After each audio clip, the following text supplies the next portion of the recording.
जय हिंद स्टूडेंट्स। ये साइंस का फिफ्थ लेक्चर हमारा जिसमें हम वर्क एंड एनर्जी कवर करेंगे, ठीक है ना, कार्य एवं ऊर्जा। ठीक है, इसके पहले हम मेजरमेंट, डायमेंशन फॉर्मूले, मोशंस, फोर्स, है ना, न्यूटन्स लॉ, ठीक है, ये सारा चीज़ें कवर कर चुके हैं।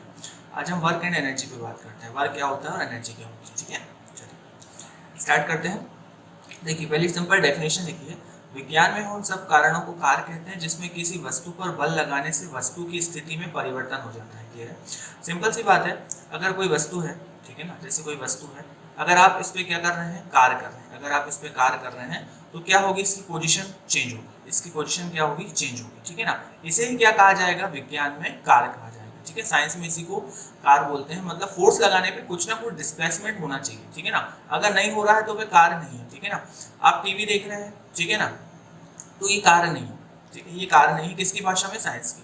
हाँ, आपने एक मूवी खत्म कर दी, आपका आज का काम खत्म हो गया, लेकिन ये साइंस की भाषा में वर्क नहीं है। ठीक है ना, साइंस की भाषा में वर्क वह है कि फोर्स लगाने पे क्या होना चाहिए, डिस्प्लेसमेंट होना चाहिए। डिस्प्लेसमेंट मतलब कुछ ना कुछ विस्थापन जरूर होना चाहिए, उसे क्या कहा जाएगा, फोर्स किया जाएगा। अगर इन दोनों में से कोई एक चीज भी जीरो हो जाती है तो वो वर्क नहीं कहलाता है। ठीक है ना, चलिए देखते हैं। किसी वस्तु पर जितना अधिक बल लगाया जाता है तथा जितना अधिक वस्तु की स्थिति में विस्थापन होता है, कार्य उतना ही अधिक होता है। सिंपल सी बात है, जितना ज्यादा विस्थापन होगा उतना ही कार्य क्या होगा, अधिक होगा। अतः कार्य की माप लगाए गए बल तथा बल की दिशा में वस्तु की गुणनफल के बराबर होती है। वही है, यही डेफिनेशन मैंने बोली है, work is equal to force into displacement. ठीक है ना, फोर्स और क्या, विस्थापन का जो इनटू होता है वो क्या कहलाता है, वर्क कहलाता है। ये कैसी राशि है, अदिश राशि। यहाँ पर देखिए आप, फोर्स एक सदिश राशि है, डिस्प्लेसमेंट भी एक सदिश राशि, ठीक है ना, लेकिन जो वर्क है वो कैसी राशि है, अदिश राशि। ठीक है ना, इसका डायमेंशन फॉर्मूला क्या होता है, M L square T minus two. ठीक है ना, ये कैसे बनेगा आप मुझे कमेंट बॉक्स में बना के बताइए, क्योंकि मैंने आपको डायमेंशन फॉर्मूले बनाने सिखा दिए। ठीक है ना, इसलिए यहाँ मैंने डायरेक्ट लिख दिया है वर्क का dimension formula L square T minus two. ठीक है ना, और इसकी यूनिट जो होती है वो क्या होती है, जूल होती है। इसकी यूनिट क्या होती है, जूल होती है। ठीक है ना, तो work is equal to force into displacement. ठीक है ना, चलिए इसे मैथमेटिकल फॉर्म में देख लेते हैं। पहले डेफिनेशन देखते हैं। यदि किसी पिंड पर F बल लगाने से पिंड में बल की दिशा में डेल एस, डेल का मतलब होता है चेंज, डेल का मतलब होता है क्या, चेंज, विस्थापन हो तो बल द्वारा किया गया कार्य। ठीक है ना, ये देखिए, work is equal to force into change in displacement. ठीक है ना, विस्थापन में चेंज। ठीक है ना, तो देखिए, यदि बल F पिंड से विस्थापन की दिशा में होकर उससे थीटा कोण बना रहा है, तब कार्य क्या होगा, देखिए, जब एंगल बनने लगेगा, जब क्या बनने लगेगा, एंगल बनने लगेगा, तो क्या फॉर्मूला हो जाएगा, W is equal to cos theta into change in displacement. यहाँ पर देखिए आप, फोर्स जीरो रहेगा तो भी वर्क जीरो हो जाएगा। कॉस थीटा मतलब थीटा की वैल्यू अगर ऐसी, जैसे कॉस 90 आया तो कॉस 90 क्या होता है, जीरो होता है, तो ये पूरी वैल्यू को क्या बना देगा, जीरो बना देगा। तो इस तरह से work is equal to force into cos theta into change in displacement. ठीक है ना, ये जब हम शून्य वर्ग देखेंगे ना, जीरो वर्ग, उसमें हमें ये फॉर्मूला क्लियर और समझ में आ जाएगा। ठीक है ना, अगर हम आसान भाषा में देखते हैं तो वर्क क्या है, work is equal to force into change in displacement. ये फोर्स इनटू डिस्प्लेसमेंट सीधी डेफिनेशन। ठीक है ना, चलिए इसे समझते हैं। तो अब देखिए, जो वर्क रहेगा, ठीक है ना, जो वर्क रहेगा वो कैसा भी हो सकता है, पॉजिटिव, नेगेटिव और जीरो, है ना, सभी का सब रहेगा। ठीक, चलिए देखिए, धनात्मक कार्य, धनात्मक कार्य क्या होगा कि भैया जब एंगल क्या बनना चाहिए, जीरो बनना चाहिए। देखिए कैसे, जब किसी वस्तु पर लगने वाले बल तथा उसके विस्थापन के बीच का कोण न्यून कोण हो तो बल द्वारा वस्तु पर किया गया कार्य धनात्मक होता है, तथा जब उनके बीच का कोण जीरो होता है तो कार्य का मान अधिकतम होता है। सिंपल सी बात है। अब जैसे ये व्यक्ति क्या कर रहा है, जैसे घोड़ा गाड़ी, ये घोड़ा गाड़ी क्या चल रही है, इसमें फोर्स लग रहा है, घोड़ा क्या कर रहा है, इस गाड़ी को खींच रहा है। ठीक है ना, इसके बीच जो एंगल बन रहा है वो क्या है, जीरो। इनके बीच जो एंगल बन रहा है वो क्या है, जीरो। और ये किसकी कैसे गति कर रहा है, बल की दिशा में गति कर रहा है, तो ये हमेशा कैसा कार्य होगा, धनात्मक कार्य, पॉजिटिव। ठीक है ना, जिसमें एंगल क्या बने, जीरो। देखो, घोड़ा फोर्स लगा रहा है, ठीक है ना, और विस्थापन भी किस दिशा में हो रहा है, विस्थापन भी किस दिशा में हो रहा है, जिस दिशा में फोर्स लग रहा है। ठीक है ना, चेंज इन डिस्प्लेसमेंट भी किस दिशा में हो रहा है, तो ये क्या कहलाएगा, पॉजिटिव वर्क। ठीक है ना, देखिए उदाहरण, घोड़ा गाड़ी को जब एक घोड़ा खींचता है तो किया गया कार्य धनात्मक होता है, इसमें बल एवं विस्थापन एक ही दिशा में लगता है। ठीक है ना, सेम डायरेक्शन में। क्लियर, सिंपल है। नेक्स्ट है ऋणात्मक कार्य। ऋणात्मक कार्य में फोर्स ऐसा लगेगा, डिस्प्लेसमेंट ऐसा होगा, मतलब एंगल कितना बन जाएगा, 180 डिग्री का। सिंपल है, 0 डिग्री का बन रहा था, जब क्या हो रहा था, पॉजिटिव वर्क हो रहा था, 180 डिग्री का एंगल बन रहा है, तो कैसा वर्क होने लगा, नेगेटिव। ये देखिए, जब किसी वस्तु पर लगने वाला बल एवं उसके विस्थापन के बीच कोण, अधिक कोण या कोण का मान 180 डिग्री हो तो बल द्वारा वस्तु पर किया गया कार्य क्या होता है, ऋणात्मक। मतलब फोर्स यहाँ लग रहा है, डिस्प्लेसमेंट इधर हो रहा है, ठीक है ना। ये देखिए, जब कोई वस्तु ऊपर की दिशा में फेंकी जाती है, तब जैसे अपन ने कोई बॉल ऊपर फेंकी, ठीक है ना, तो उसपे कौन सा फोर्स लगेगा, ग्रेविटेशनल फोर्स, ठीक है ना। जैसे हिंदी में बोलते हैं गुरुत्वीय बल, है ना, हिंदी में थोड़ा सा समझ जाइए, ग्रेविटेशनल फोर्स, ठीक है ना। तो वो क्या होती है, नीचे की तरफ आती है, ठीक है ना। तो ये किसका एग्जांपल हो जाएगा, नेगेटिव वर्क का, क्लियर है, ठीक है ना। 0 डिग्री का एंगल बन रहा है तो कैसा है, पॉजिटिव, और अगर अधिक कोण बन रहा है, अधिक कोण मतलब 90 डिग्री से ऊपर बन रहा है, 180 डिग्री बन रहा है, तो ये वर्क कैसा होगा, नेगेटिव वर्क होगा, क्लियर है। चलिए अब देखते हैं शून्य का, है ना, मतलब जीरो वर्क, जीरो वर्क भी होता है, ठीक है ना। पहले इसकी डेफिनेशन पढ़िए। यदि किसी वस्तु पर लगने वाला बल उसके विस्थापन की दिशा में लंबवत हो तो बल द्वारा वस्तु पर किया गया कार्य शून्य कार्य होगा। जैसे 0 डिग्री बन रहा है तो पॉजिटिव, 90 से बड़ा बन रहा है, ठीक है ना, 180 तो कैसा, नेगेटिव। लेकिन अब मान लीजिए 90 डिग्री का एंगल बन गया, ठीक है ना, तो cos 90 की वैल्यू क्या होती है, cos 90 0, तो ये वर्क भी क्या हो जाएगा, 0। ये देखिए, अभी हमने फॉर्मूला देखा था ये किया, ठीक है, फोर्स cos थीटा cos 90 मतलब क्या, 0, तो ये वर्क कैसा हो जाएगा, 0। इसका एग्जांपल क्या है, यदि कोई वस्तु घर्षण रहित मेज पर क्षैतिज दिशा पर सरकती है तो लगने वाला गुरुत्वीय बल के कारण वस्तु पर किया गया कार्य क्या होता है, शून्य। ये एग्जांपल समझ लीजिए, एक पुली है ना, ये इस पे इसने क्या करा, कार, है ना, मतलब फोर्स लगाया और ऊपर अपने सर पे रख दिया, ठीक है ना, तो ऊपर क्या फोर्स अप्लाइड, और ये क्या है, इसका डिस्प्लेसमेंट, ये एंगल क्या बन जाता है, 90 डिग्री, इसलिए ये वर्क क्या हो जाता है, 0। ये कैसा वर्क है, 0 वर्क, ठीक है ना। तो वर्क कैसा, पॉजिटिव, नेगेटिव और 0। क्लियर, आई बात समझ में। चलिए अब देखते हैं ऊर्जा, ठीक है ना। अब ऊर्जा क्या होती है, साधारण शब्दों में अगर बोलेंगे, किसी वस्तु के कार्य करने की क्षमता को उसकी क्या कही जाती है, ठीक है ना। किसी वस्तु के कार्य करने की क्षमता, जैसे हम, ठीक है ना, हमारे कार्य करने की शक्ति जो भी रहेगी या क्षमता जो भी रहेगी, वो क्या कहलाएगी, ऊर्जा कहलाएगी, एनर्जी कहलाएगी, ठीक है ना। जैसे गिरते हुए हथौड़ा, जैसे हथौड़ा ऐसा आ रहा है तो क्या, कील ठोकने के लिए, चलती हुई बंदूक की गोली, तेज गति से बहता झरना, ठीक है ना, ये क्या है, उसकी ऊर्जा है ना, एनर्जी के साथ बहता है वो, ठीक है ना। तो देखिए, अतः इनमें ऊर्जा व कार्य एक दूसरे के समरूप होते हैं, ठीक है ना। और इसका मात्रक भी क्या होता है, जूल। जैसे वर्क का भी क्या था, जूल, और इसका भी क्या है, जूल, ठीक है ना। देखिए, ऊर्जा चेंज किसमें, जैसे ऊर्जा अपन ने लगाई है ना, कोई काम करने में लगाएंगे, ठीक है ना, और जिससे कार्य हो रहा है वो क्या, ऊर्जा, मतलब दोनों एक दूसरे के क्या है, समरूप, ठीक है ना।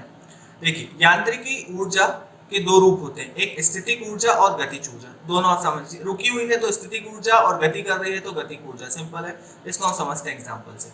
गतिज ऊर्जा, देखिए, द्रव्यमान की गति के कारण ऊर्जा को क्या कहते हैं, गतिज, ठीक है। द्रव्यमान में क्या आ जाती है, अगर गति आ जाती है, पत्थर है, ये इसका अपना क्या है, द्रव्यमान है, इसे आप फेंकेंगे तो इसमें क्या आ जाएगी, गति आ जाएगी, तो इसमें जो ऊर्जा रहेगी वो क्या हो जाएगी, गतिज ऊर्जा, ठीक है ना। आप जितनी जोर से भी मारना चाहे, किसी को मारना चाहे, ठीक है ना। तो देखिए, अब देखिए, एक छोटा पत्थर लीजिए और किसी को मारिए, कम लगेगा। एक बड़ा पत्थर लेके मारेंगे तो क्या होगा, जोर से लगेगा, ठीक है ना। मतलब हम एक चीज समझ सकते हैं कि जो गतिज ऊर्जा है किस पर डिपेंड कर रही है, मास पे, ठीक है। देखिए, सिंपल समझते हैं, फॉर्मूला इसका बना लेंगे हम। एक छोटा पत्थर हमने किसी को मारा, ठीक है, तो उसको लगा, है ना, लेकिन धीरे से लगा। एक बड़ा पत्थर उठाया, फिर हमने उसे मारा तो उसे क्या हो गया, जोर से लगा, ठीक है ना। मतलब जो गतिज ऊर्जा है, सबसे पहली बात तो किस पे डिपेंड कर रही है, मास पे, द्रव्यमान पे डिपेंड कर रही है, जितना बड़ा पत्थर उतना छोटा। नेक्स्ट किस पे डिपेंड कर रही है, कितनी स्पीड से मारा, कितनी स्पीड से मारा, मतलब वेग पर भी डिपेंड कर रही है, तो ये क्या होगी, डायरेक्टली प्रोपोर्शनल, तो E equal to half mv², ये इसका फॉर्मूला बन जाता है, ठीक है ना। मास वेलोसिटी का square is equal to kinetic energy, मतलब गतिज ऊर्जा का फॉर्मूला क्या बन जाता है, E is equal to half mv²। Simple, किस पे डिपेंड कर रही है, मास पे, किस पे डिपेंड कर रही है, वेलोसिटी, ठीक है ना। ये हमेशा क्या होगी, पॉजिटिव, सिंपल बात है, रुकी रहेगी कोई मतलब नहीं, पीछे जाएगी, पीछे वाली कोई बात ही नहीं हो रही है, ठीक है ना। जो भी आप इससे फोर्स लगा रहे हैं, किसकी, आगे की तरफ, मतलब पॉजिटिव वर्क कर रही है, ठीक है ना। ये कैसी रहेगी, हमेशा धनात्मक। ये इनको देख लीजिए, जेम्स प्रेस्कॉट जूल, इन्हीं के नाम पर इसकी क्या यूनिट क्या है, जूल, देख लीजिए, पढ़ लेना। नेक्स्ट एक एग्जांपल लिया हमने, समझते हैं, ठीक है। देखिए ये मैंने 9th क्लास की बुक से लिया है। अगर आपको वर्क एंड एनर्जी और डिटेल में पढ़ना है तो आप 9th क्लास की बुक रेफर कर सकते हैं। 9th और 10th से ऊपर की साइंस एग्जाम में नहीं पूछी जाती, ठीक है। चलिए, 15 केजी का द्रव्यमान एक वस्तु 4 मीटर पर सेकेंड के एक समान वेग से गतिशील है, वस्तु की गतिज ऊर्जा बताइए, ठीक है ना। अब वस्तु की क्या बताना है, गतिज ऊर्जा। ऐसे क्वेश्चन आते हैं आपको एग्जाम में, ठीक है ना। गतिज ऊर्जा क्या है, हाफ mv² है, ठीक है ना। क्या क्या दे दिया हमको, मास भी दे दिया, 15 केजी क्या दे दिया, मास दे दिया, वेट दे दिया ना, मास दे दिया। उसके बाद 4 मीटर पर सेकंड क्या दे दिया, इसकी वेलोसिटी दे दी। एक वस्तु एक समान वेग से गतिशील करे, ठीक है ना। हमें फॉर्मूला पता है, फॉर्मूला क्या है, हाफ mv² तो रख दिया हाफ इंटू मास कितना है 15 केजी, v² है तो 2 बार 4 इंटू 4, ठीक है ना। कितना 120 जूल, मतलब वस्तु की गतिज ऊर्जा कितनी है 120 जूल, क्योंकि जे माने जूल और जूल क्या है इसकी यूनिट है। सिंपल है, ऐसे क्वेश्चन आएंगे आपको, ठीक है ना। बस आपको ये छोटे छोटे फॉर्मूले बताऊंगा जी। देखिए फॉर्मूले याद करने की जरूरत नहीं है, ये डेफिनेशन से समझ में आते हैं। सिंपल सी बात है कि जो काइनेटिक एनर्जी है, गतिज ऊर्जा है, वो किस पर डिपेंड करेगी, मास पर डिपेंड करेगी और वेलोसिटी से, ठीक है। जितना बड़ा और जितनी स्पीड से मास है, ठीक है। उसके बाद स्थितिक ऊर्जा की बात करते हैं, ठीक है ना। किसी वस्तु की विशेष अवस्था, ये मान के लीजिए ऊपर से कोई वस्तु आती है ना, तो ऊपर जो है उसके पास, ऊपर है ना, तो ऊपर उसके पास कौन सी फोर्स है, स्थितिक फोर्स, ठीक है। देखिए इसे, किसी वस्तु की विशेष अवस्था अथवा स्थिति के कारण उसमें कार्य करने की जो क्षमता होती है उसे वस्तु की स्थितिक ऊर्जा कहते हैं, ठीक है ना। उदाहरण, दबी हुई स्प्रिंग, घड़ी में चाबी भरना, घड़ी में आप चाबी भरेंगे और एकदम से छोड़ेंगे तो क्या होगी, आगे की तरफ चलने लगेगी, क्या होगी, आगे की तरफ चलने लगेगी। तो जो रुकी हुई है उसमें वो कौन सी ऊर्जा है, स्थितिक ऊर्जा, ठीक है ना। पृथ्वी की कुछ ऊंचाई पर स्थित वस्तु है ना, वो ऊपर स्थितिक ऊर्जा, जैसे कोई बांध है, डैम है, डैम के ऊपर जो पानी भरा उसके अंदर कौन सी ऊर्जा है, स्थितिक ऊर्जा। उसको जब नीचे गिराएंगे तो उसमें कौन सी ऊर्जा आ जाएगी, गतिज ऊर्जा। और गतिज ऊर्जा से क्या घूमेंगे, टरबाइन घूमेंगे और क्या प्रोड्यूस करेंगे, इलेक्ट्रिसिटी प्रोड्यूस करेंगे। सिंपल सा है, ठीक है ना। अब आप देखिए इसको डेफिनेशन से अगर हम देखें तो इसका हमको फॉर्मूला बना देंगे, ठीक है। तो स्टैटिक वर्क, ठीक है, सबसे पहले तो किस पे डिपेंड करेगा, फोर्स पे। देखिए formula, mass into gravitational force into height, ठीक है ना। जितनी ऊपर से फेंका जाएगा, देखिए एक छोटा पत्थर लीजिए, मास, और एक बड़ा पत्थर लीजिए, ठीक है ना। ये क्या होगा, इनके मास होगा, ठीक है ना। इसमें कौन सी ऊर्जा है, स्थितिक ऊर्जा, ठीक है ना। अब देखिए मास के बाद अगर ये कम ऊंचाई से गिरेगा तो कम जोर से लगेगा, और ऊंचाई से गिरेगा तो और जोर से, ये कम ऊंचाई से गिरेगा तो कम जोर से, और ऊंचाई से गिरेगा तो और जोर से, ठीक है ना। मतलब नीचे गिरेगा तो इसमें कौन सा फोर्स लगेगा, ग्रेविटेशनल फोर्स लगेगा। तो इसका फॉर्मूला क्या बन जाएगा, m इंटू जी इंटू एच, ठीक है ना। मास, गुरुत्वीय बल, ग्रेविटेशनल फोर्स और क्या, हाइट। सिंपल है, आई बात समझ में। कोई भी डाउट है इसमें तो आप पूछ सकते हैं और पढ़ते रहिए। देखिए फॉर्मूला देखते हैं, 10 केजी द्रव्यमान की एक वस्तु को धरती की 6 मीटर की ऊंचाई तक उठाया, एक इस वस्तु में विद्यमान ऊर्जा की परिकल्पना कीजिए, ठीक है ना। सिंपल सी बात है, जी का मान पता है हमें 9.8 इंटू मीटर पर सेकेंड स्क्वायर, ठीक है ना। तो देखिए द्रव्यमान, वेट हमारे पास है, वेट हमारे पास है, ये देखिए ये m वेट हमारे पास है, हाइट हमारे पास है कितनी, 6 मीटर, क्लियर है। और जी का मान है हमारे पास, जी का मान इसमें मेंशन करके दिया है, ठीक है ना। ये आपको याद होना चाहिए, ठीक है। तो देखिए वस्तु का द्रव्यमान कितना है 10, हाइट कितनी है 6, जी कितना है, गुरुत्वीय त्वरण क्या है 9.8 मीटर पर सेकंड स्क्वायर। सीधे उठा के इसका फॉर्मूला लिख दीजिए, m इंटू जी इंटू एच, 10 इंटू 9.8 मीटर पर सेकंड स्क्वायर इंटू 6 मीटर, क्या आएगा 550, ठीक है ना। तो इस तरह से गतिज ऊर्जा और स्थितिक ऊर्जा के फॉर्मूले क्वेश्चन आपको बनने चाहिए अगर आते हैं ऑब्जेक्टिव। क्लियर है, आई बात समझ में। तो आज हमने देखा कि एनर्जी क्या होती है, ठीक है, ऊर्जा क्या होती है, कार्य करने की क्षमता, कार्य क्या होता है, ऊर्जा के भी टाइप्स क्या होते हैं, ठीक है ना। चलिए अगला हम नेक्स्ट क्लास में देखेंगे इसमें। Thank you.